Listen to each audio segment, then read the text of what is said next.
करायच्या आधी विचार करा, माहिती काय होईल. भोगावं लागणार. तुम्ही बिग बॉसच्या घरात आहात, भोगावं लागणार.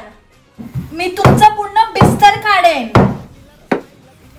हे पूर्ण उखाडेल मी. नुसतं असं असं असं करून काय नाही होत.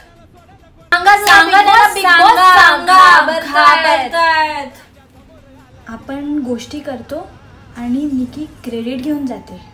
सारा प्लॅनिंग मेरा था रे.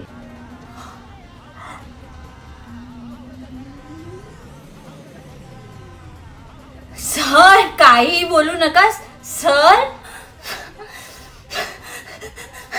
मी महाराष्ट्राच्या जनताकडे हात जोडून विनंती करते की मला माफ